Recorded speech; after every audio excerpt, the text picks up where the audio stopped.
PSC अड्डा में आप सभी का स्वागत है। मध्य प्रदेश का अगला टॉपिक लेके आया हूँ मिट्टियाँ। ठीक है, स्टार्ट से जैसे शुरुआत में करता हूँ। मध्य प्रदेश में जो है मिट्टियाँ, यहाँ पे देख लीजिएगा आप 5 प्रकार की मिट्टियाँ पाई जाएंगी। ठीक है, पांचों के नाम मैं आपको बता देता हूँ। काली मिट्टी, ठीक है, दूसरा जलोढ़ मिट्टी, ठीक है, तीसरा मिश्रित मिट्टी,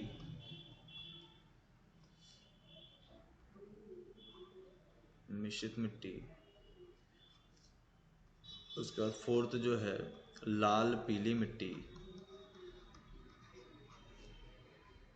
और फिफ्थ में है लेटराइट मिट्टी। ये पांचों मिट्टियाँ हम पढ़ने वाले हैं। ज़्यादा बड़ा टॉपिक नहीं है, छोटा सा टॉपिक है, मज़ा आएगा।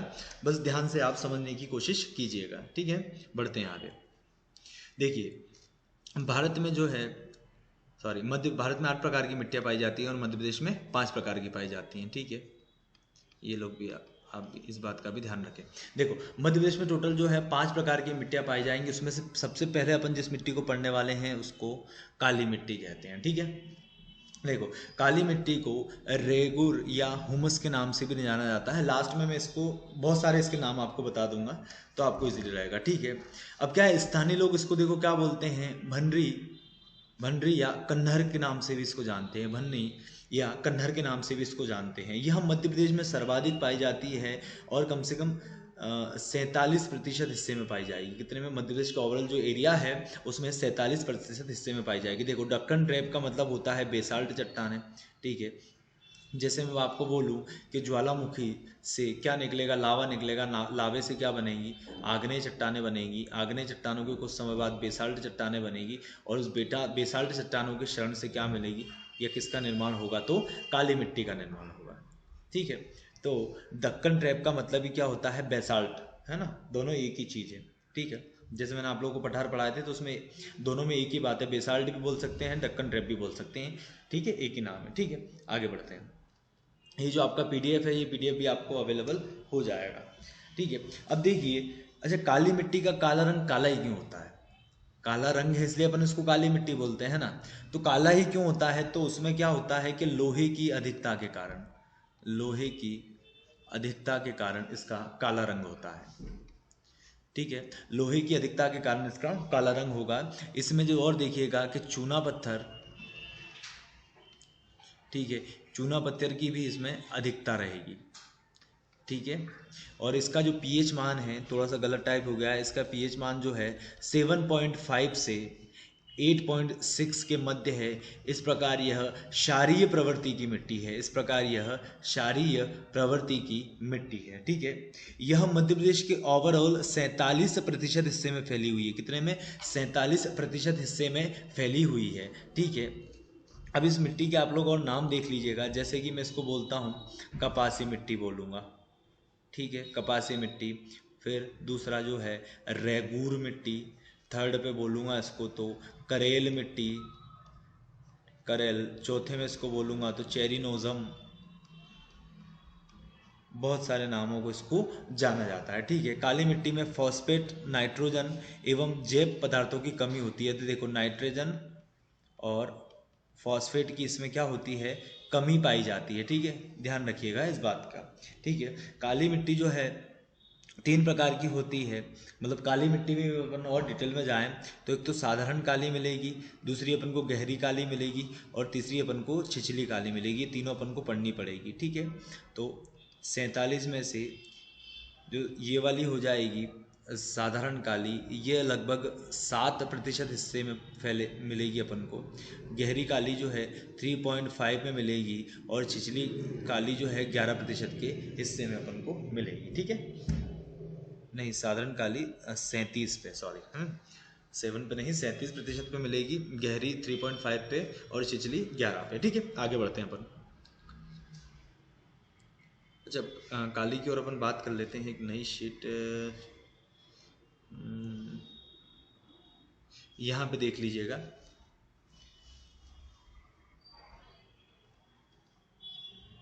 देखना, पहली मैं बात करूं साधारण काली की। साधारण काली मिट्टी जो है यह मालवा के पठार में पाई जाएगी। कहाँ पे पाई जाएगी? मालवा के पठार में मिलती है। इसकी मुख्य फसलें कपास, गेहूँ, ठीक है, ये इसकी क्या हो गई? मुख्य फसलें हो गई। यह मध्य प्रदेश के ओवरऑल 37% भूभाग पर फैली हुई है, तो पूरे मालवा के पठार में फैली जाती है। ठीक है, दूसरी में बात करता हूँ। दूसरी यहाँ पे देखेंगे साधारण काली होगी। गहरी काली, गहरी काली जो मिट्टी है ये अपन को कहाँ मिलेगी? तो नर्मदा सोन घाटी क्षेत्र में मिलेगी। यह संपूर्ण मध्य प्रदेश के 3.5% भूभाग में फैली हुई है और इसकी जल धारण क्षमता अत्यधिक होती है। वैसे अगर क्वेश्चन सीधा आ जाता है कि किस मिट्टी की जल धारण क्षमता अत्यधिक या फिर अधिक होती है, तो गहरी काली होती है, गहरी काली की होती है। अगर गहरी काली ऑप्शन में ना हो, नॉर्मल काली हो, तो नॉर्मल काली का रहता है।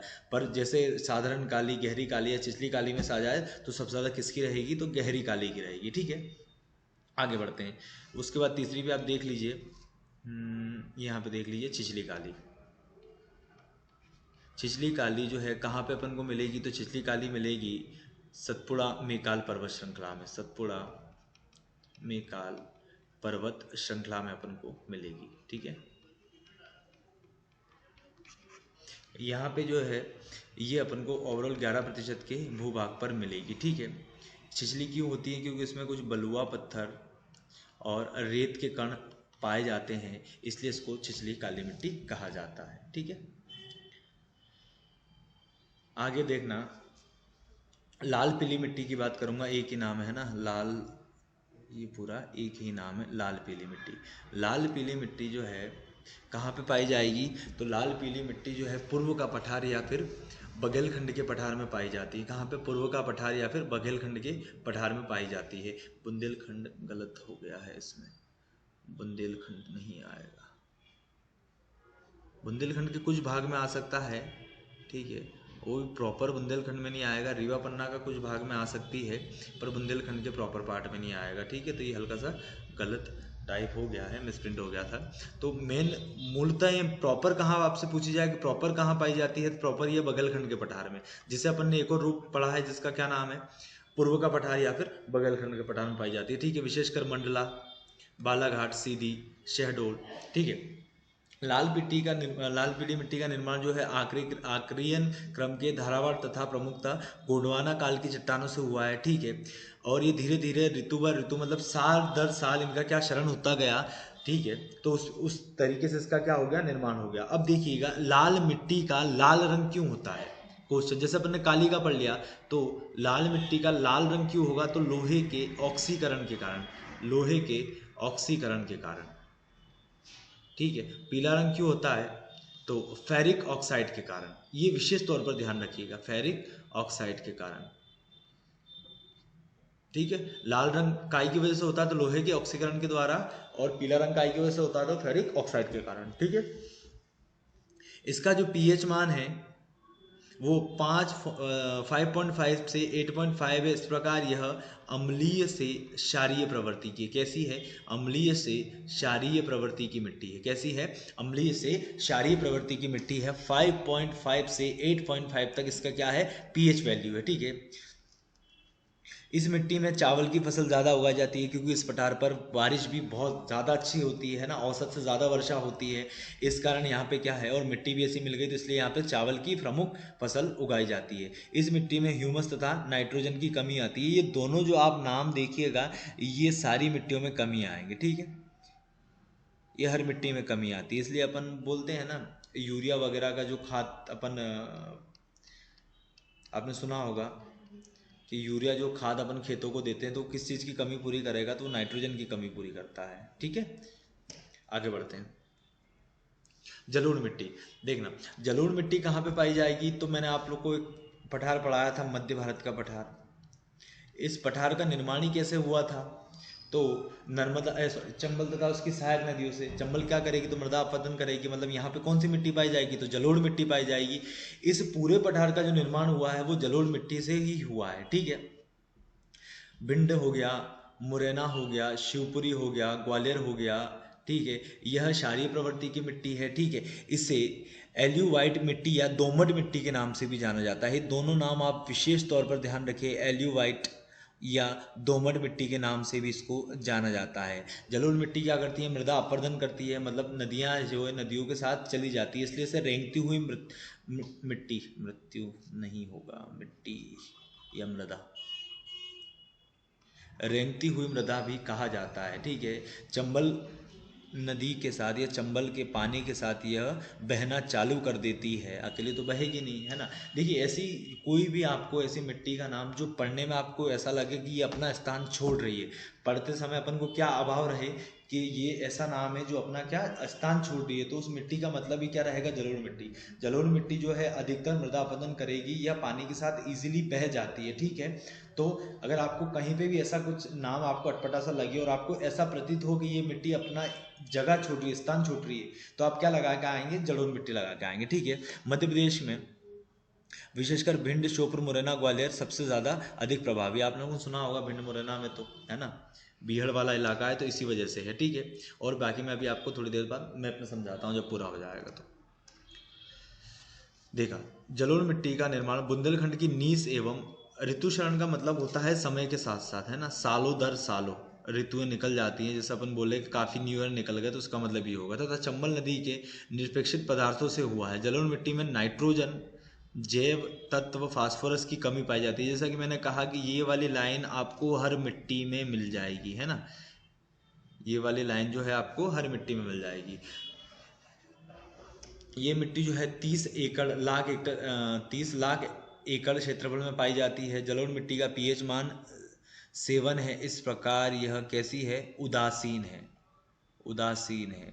देखो एक चीज़ है, 7 से ऊपर मतलब 6 की तरफ जाएंगे तो कैसा हो जाएगा, और नीचे की तरफ जाएंगे तो क्षारीय हो जाएगा, और ऊपर की तरफ जाएंगे तो अम्लीय हो जाएगा, और प्रॉपर 7 पे रहेगा तो उदासीन रहेगा। कैसा रहेगा, उदासीन रहेगा। ठीक है, इस मिट्टी में बालू सिल्ट मृत्तिका का अनुपात 50-19-6 का रहता है। ठीक है, ये चीज़ भी विशेष है, आप लोग थोड़ा सा ध्यान रखिएगा कि बालू रेत जो रहता है वो 50% रहेगा, सिल्ट जो रहेगा वो 19 रहेगा, और मृत्तिका रहेगा वो 6 रहेगा। ठीक है, ठीक है, और ये टोटल जो है 29.4 होता है। सबको मिला लेंगे अपन, पूरी मिट्टी में कितना पाया जाएगा, तो तीनों की संख्या कितनी हो जाएगी, 29.4 हो जाएगा। जलोढ़ मिट्टी में मुख्य रूप से सरसों एवं गेहूं की फसल होती है। मैंने आप लोगों को बताया था कि सरसों के गेहूं के साथ साथ यहाँ पे सरसों की फसल भी होती है, इसलिए मध्य भारत के पठार को क्या बोलते हैं, सरसों की हांडी कहते हैं, है ना। ठीक है, जलोढ़ मिट्टी मतलब सीधी बात ये ध्यान रखिएगा। देखिए लैंग्वेज पे मत जाइए, लैंग्वेज थोड़ी सी किताबों की टाइट हो सकती है, इसलिए मैं बिल्कुल साधारण लैंग्वेज में आपको समझाने की कोशिश कर रहा हूँ। जलोढ़ मिट्टी जो है, सीधी बात ये है कि ये सबसे ज़्यादा उपजाऊ मिट्टी है, ज़्यादा उपजाऊ मिट्टी। ठीक है, जलोढ़ मिट्टी में एक बात और देखिए, अगली शीट है क्या अपने पास, नहीं। जलोढ़ मिट्टी में एक चीज़ और ध्यान रखिए, जलोढ़ मिट्टी वैसे 3 प्रकार की होगी, पर अपन 2 ही पढ़ लेते हैं। पहला खादर, दूसरा बांगर। ठीक है, इस बांगर का मतलब होता है पुरानी जलोढ़, और खादर का मतलब होता है न्यू जलोढ़। कैसे, देखिएगा, मान लो जगह अपन को खाली कहाँ देखिए, यहाँ पे देखिएगा, जैसे ये चंबल है, ठीक है, ये अपने साथ मिट्टी ला रही है, और अत्यधिक बाढ़ आ गई तो इसने मिट्टी आसपास यहाँ पे छोड़ दी। ये हो गई पहले साल जब पहली बार बाढ़ आई होगी। उसके बाद फिर अगली बार जब बाढ़ आई होगी तो इसने और मिट्टी छोड़ दी। ठीक है, तो जो पिछली बार जो लास्ट ईयर जो बाढ़ आई थी ना, वो अब कौन सी मिट्टी बन गई है, तो वो बांगर यानी पुरानी जलोढ़ हो गई है। और इसने इस साल जो नई मिट्टी इसके ऊपर छोड़ दी है उसको क्या बोलेंगे, खादर बोलेंगे। तो बांगर की अपेक्षा जो खादर मिट्टी है ना, वो ज़्यादा उपजाऊ होती है। बांगर की अपेक्षा खादर मिट्टी ज़्यादा उपजाऊ होती है। ठीक है, आगे बढ़ते हैं। लेटराइट मिट्टी, लेटराइट मिट्टी को देखो, इसमें बड़े बड़े पत्थर रेत पाया जाता है, इसलिए इस मिट्टी को क्या कहते हैं, भाटा कहते हैं। देखो ये छिंदवाड़ा और बालाघाट जिलों में लगभग 70% भाग में पाई जाती है। कितने में, 70%। कहाँ से, बालाघाट से अपन या फिर छिंदवाड़ा से अपन चालू करते हैं। देखो ये यहाँ पे छिंदवाड़ा आता है, छिंदवाड़ा से अपन चालू करेंगे बालाघाट तक, इस वाले पूरे इलाके में लगभग 70% एरिया को लेटराइट मिट्टी रहती है। ठीक है, ऐसी मिट्टी में जो है बागानी फसलें उगाई जाती हैं। बागानी फसलों का मतलब होता है चाय, कॉफ़ी। देखा ना अपन ने, पहाड़ी क्षेत्र में जो ज़्यादा उगाई जाती है वो वाली फसलें यहाँ पे उगाई जाती है। ठीक है,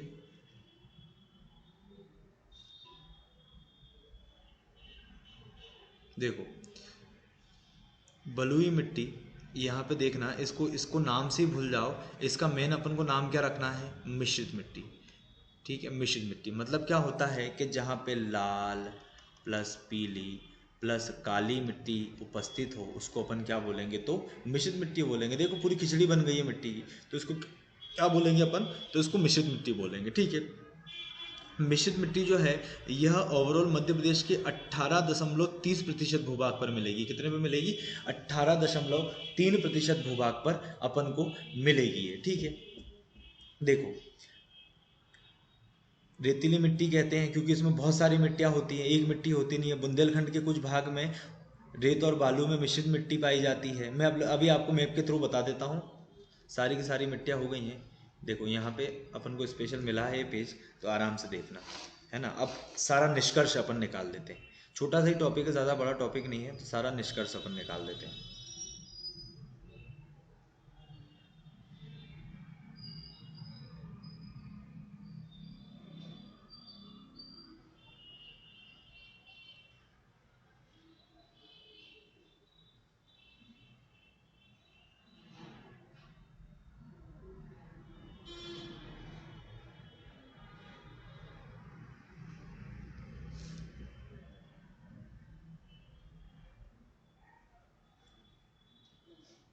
देखिएगा ये वाला जो पठार कौन सा हो गया, तो ये हो गया अपना